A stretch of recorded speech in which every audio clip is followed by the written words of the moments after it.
Thank you for calling me a young green. I'm not, but thank you. No, I'm over 30, but thank you very much. You've made my day. I really liked what the last speaker said, by the way. Just one thing, I've really liked what most people have said and what the speaker said, and I think something saying united we stand is really important, including across Europe and everything. But from the same perspective, I have one criticism about what we're talking about in terms of Brighton and Hove. Of course, what they're doing is not perfect, but considering the fact it's our first Green Council and they are operating under the most insane government you could possibly imagine, I think the idea of suggesting like disobedience to one extent, yes, but resignation or whatever is perhaps not helpful, because we want to see more green councils, and actually I think they're heading the way that they are probably one of the only sane councils, in fact the only sane council, doing as much as they can do in insane situations. So from that point of solidarity, I don't think we should lose that.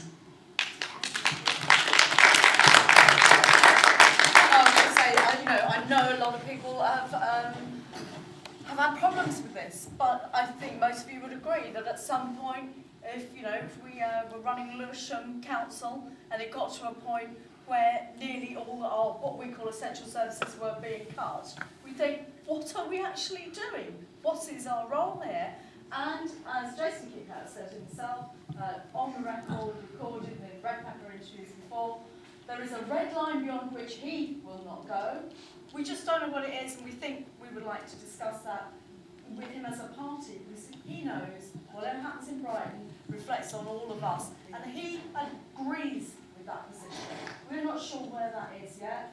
I know they'll be working harder than councillors who've been doing the job for 10, 20, 30 years, who may be lazy, fractious and awful. I know that, but we also have to look at that bigger picture, and what are we doing to help bring about changes in the few years we have got ahead of us before we go past that 2 degrees C, because no one's been tackling climate change, because we haven't been creating the jobs in order to bring in a renewable energy, get us off fossil fuel addiction, and to say that values, ethics, how we value human life, how we put that at the centre and heart of life beyond profits. So you have to separate out. So yes, I think we're not knocking individuals specifically. We are being challenging, but we're also not ever doing that without promising full support behind it. So we've got 2 up there, 1 across there, and then we'll come back to the lady on the edge here. Thank you very much. Thanks very much, Patrick Harvey from Glasgow. It's just a comment. There was one specific issue mentioned on the table about the bedroom tax and the idea that we simply have our councillors and our councils not impose the bedroom tax. And I'm not really sure what that means. It is coming in. The rules on under occupancy are coming in. And if we're going to do something about it, it has to be very clear that there is something feasible that we can do. I think there are 3 things. One is an evictions policy that doesn't say no one ever gets evicted, because that's not realistic for any social landlord, but you disregard the proportion of rent arrears that arise because of the under occupancy rules. Good idea. That's legally dodgy, and it's going to be a brave council or a brave registered social landlord that does it. The second thing you can do is redesignate bedrooms, because if a room has a bedroom and a desk, is it a study or a bedroom? And the government is not going to have the capacity to check, to go door to door and actually do the examinations and the scrutiny. If people are, if enough RSLs and councils are willing to do also this legally questionable but possibly defensible strategy of redesignating bedrooms so that the liability doesn't arise in the first place, then it may help to alleviate the problem. But the third thing is argue for the reintroduction of private rented sector rent controls, because that's where the abuse of housing benefit is coming from. And it's consistent with the argument that we do need to reduce the overall housing benefit bill. not because it's being abused by tenants, but because it's being abused by a small number of very large and very wealthy landlords. Renee, can I just give you a point of information? Knowsley Housing Trust have already done that.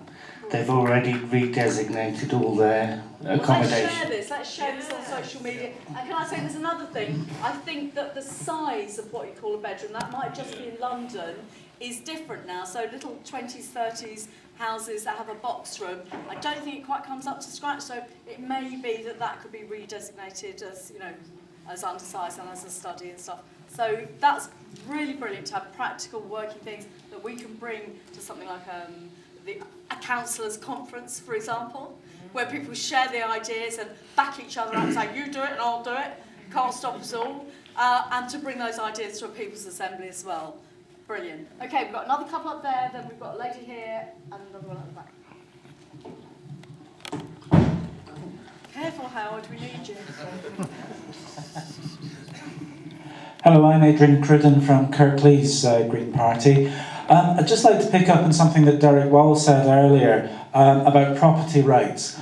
And it struck me that in terms of looking at an alternative narrative, one of the problems we have as a party, but also the wider anti-cuts movement, is that when you are fighting case by case and issue by issue, a hospital closure here, or something like a bedroom tax, whatever, it can be quite difficult with the limited resources we have to actually build that narrative.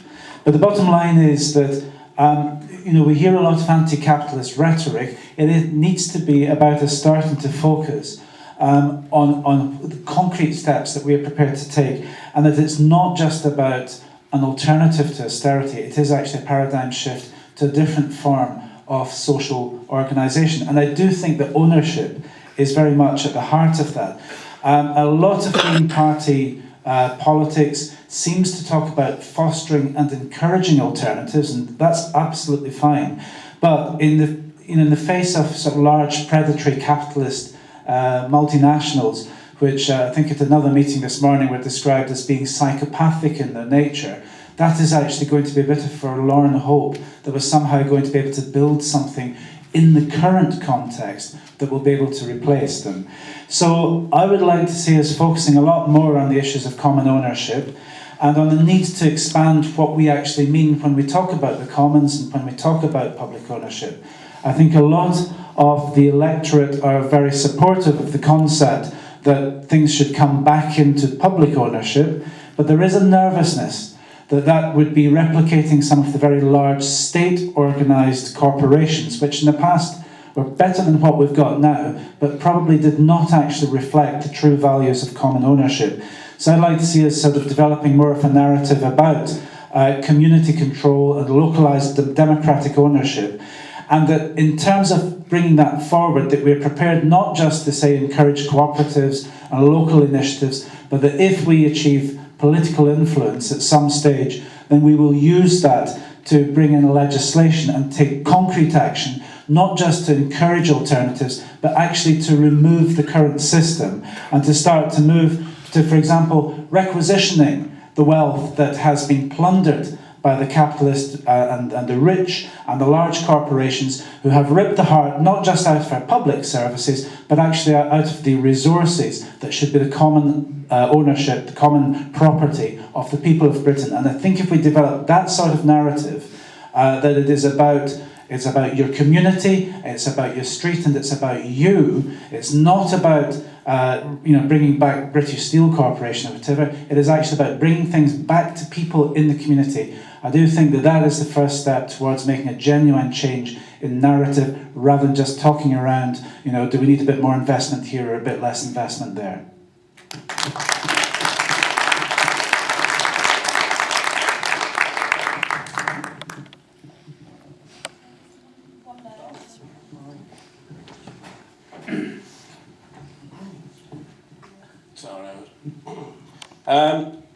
Somebody down there referred to the importance of tactics. It might show Stafford. I want to concentrate on being discriminating in a good way. it was mentioned also down there by somebody else that perhaps the most successful campaign that's been waged so far has been by UK Uncut in terms of highlighting tax avoidance, Starbucks, etc. It's even got people like Margaret Hodge passionate again about being. It's funny how some Labour politicians have moved back to the left when in opposition, having been on the right in government. Anyway, tactics. I think on the one hand, any movement needs to work out how many people can be mobilised.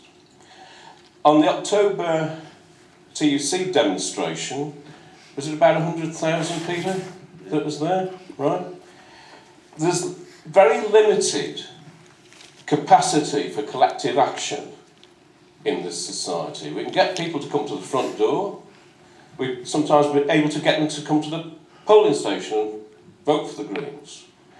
But we need to work out what scale of force we're likely to get to be mobilised. And then, of course, we need to work out where to move. What issues would be the most effective? What issues could be lit up most? Because certainly UK Uncut and Starbucks, right, that lit up wonderfully. I don't have any answers to where the mobilisation could be best put, best channelled effectively. But I'll give you two thoughts. One is the Liberal Democrats, who seem to be the weakest link in the coalition, the weakest link defending neo-capitalism. Perhaps we would have enough people to go to those constituencies like Norwich South and emphasise, if it wasn't for the Liberal Democrats, the degree of austerity and cruelty being inflicted on the British public would not exist on that scale. And it's the Liberal Democrats, nice people, acting in a very cruel way, or at least in terms of very cruel consequences. So that might be one area one might think about, the weakest link in the coalition. Another area might be the defence of the disabled. I mean, we all know the immense cruelty which has been inflicted on disabled people. So we might think, perhaps, we could mobilise ourselves, particularly on a campaign in defence of the disabled. It's a mark of civilisation, isn't it, about how we act towards the most vulnerable. And I think there are two suggestions, but I do think we need to seriously think about where we put our efforts to be most effective. Thank you.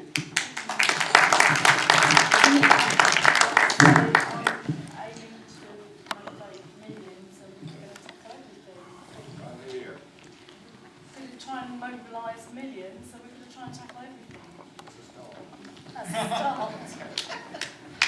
Yeah, I just wanted to come back to a point that was made earlier about criticisms about the Brighton Greens and possibly being too harsh on Brighton Greens. My point is that social movements drive change around the world. We've seen that on through the anti-slavery movement. We've seen that with suffragist movement, and I think that if political parties don't respond to social movements like austerity movement, then they shouldn't be elected. And I think and I don't want to be in a party that don't respond to social movements. So, would I really want to see councils, green councils run up and down the country that don't that vote through austerity because they refuse to stand back? Not quite.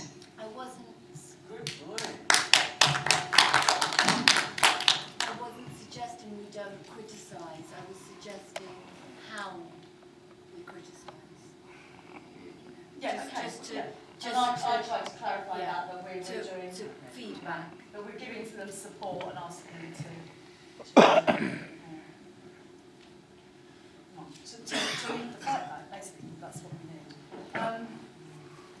Right, we've got a very few minutes, so if the last few hands I've just seen bravely coming up, if we can all make it short and succinct to allow everyone to have a little go at the end. Is that fine? 1, 2, here, and then we'll come back round to the front. I wanted to say 3 things. I'll try and... Introduce yourself. Kerry Galloway, Cambridge. I want to say 3 things. I'll try and do it briefly. Stand up or sit. I'm quite happy sitting. One of them was when you were talking about social housing. I just wanted to say that I'm old enough to remember having secure tenancies, and one of the reasons why it's very difficult and people want to buy property now is because there's no security. You have 6 months, and I remember when I was 46 when I bought my first house, and that was because I had to move 3 times in a year. So I think we need to look at that as a legislation thing. The other thing is that something that I'm not hearing anybody talking about, which really concerns me, is that there's masses and masses of social housing and public space and NHS land which is being sold off. You know, housing that social reformers from the Victorian era fought very hard to acquire for people to use, and it's being sold off, and actually they have no right to sell that land or those houses. They belong to us, and we need to stop them doing that, and we need a campaign on that. And my third point is that I'm a lifelong feminist, and I find myself politically, I fall on the left. I find myself agreeing with socialist values, but I find the language quite difficult, and I really,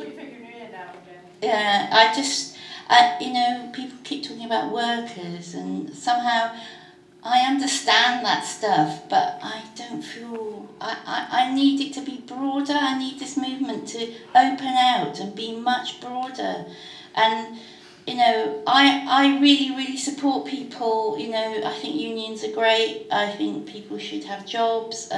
There's something that's profoundly uncomfortable that you lot feel comfortable with because it's what you do. But if you want to reach me and lots of people like me, you've got to start using have a different way of communicating. No, very, very good points. Well made. And just on that very last point, I often use the word majority rather than workers, depending in a broader audience. And if you translate that in your mind, if you're listening to somebody else, you just feel more comfortable because you're in the right place. But it's like trying to sound Cockney or something when you're not. I think it's a similar thing to that. But thank you very much.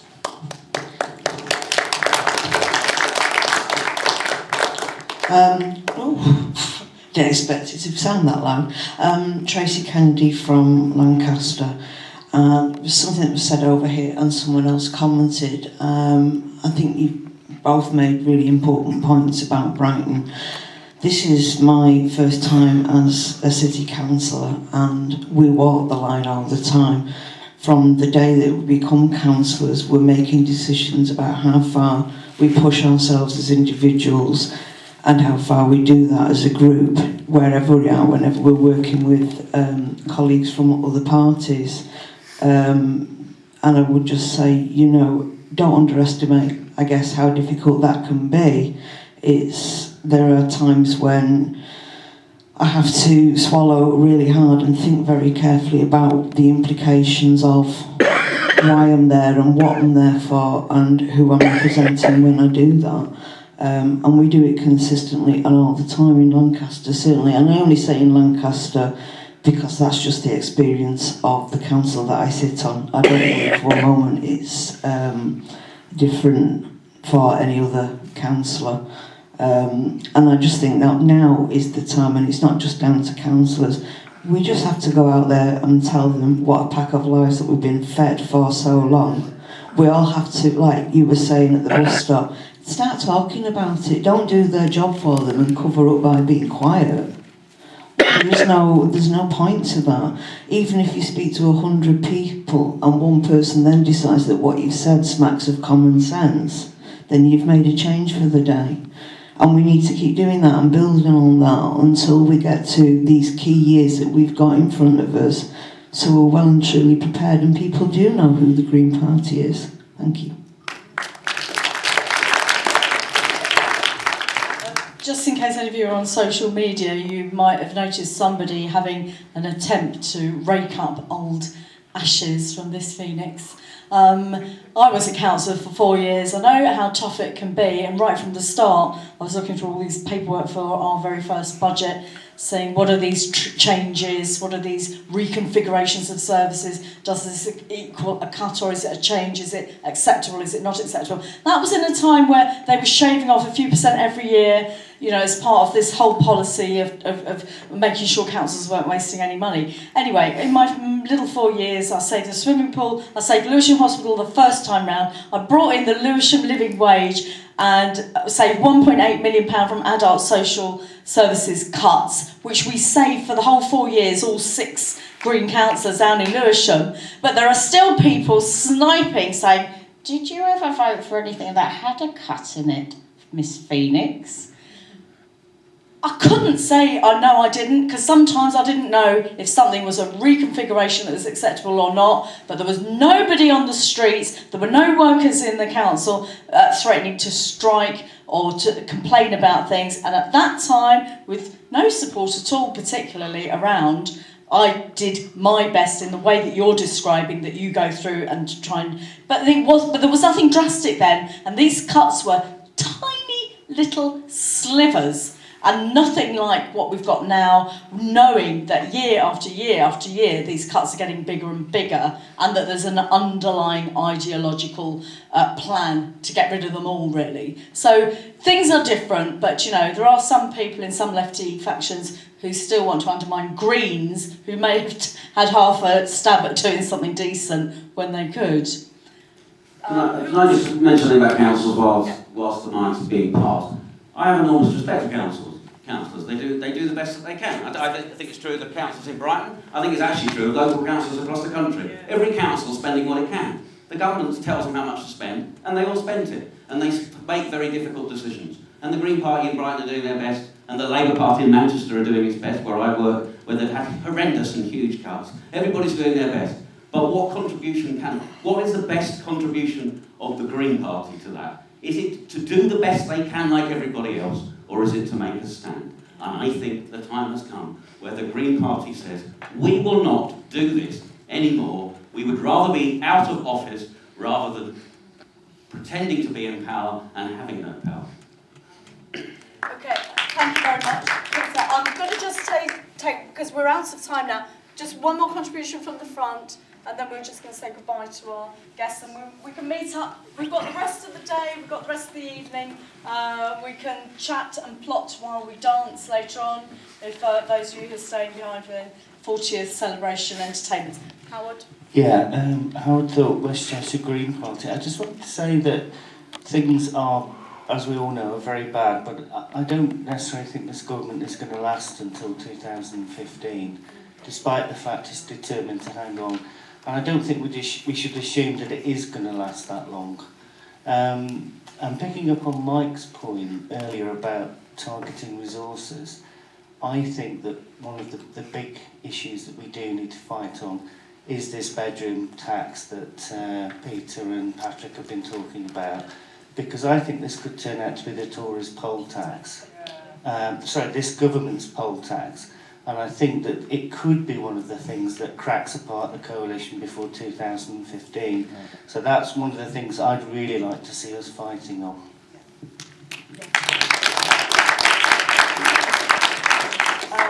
Sylvain Sevier, thank you very much for coming to speak to us from Front to Gauche. Yeah, thank you very much. And see you soon, I hope. Okay. Phoenix, Romain. Thanks for your invitation. And hopefully we'll see you again down in London to one of our meetings. I just want to say that we've started putting a bit of green in our red, so that's creeping up. Thank you very much for coming. Thank you everybody for all of your contributions. This is how the Green Party should be, I think, and I know there's many of you out there with valuable contributions to make. You don't necessarily have as many voices, unfortunately, locally in your own parties, but at least when we come together, we can find each other, work together, grow strong, make the Green Party what it needs to be relevant to the 21st century and for helping to build this mass movement for the future with the solutions for a better life and looking after our planet. So thank you very much, everybody.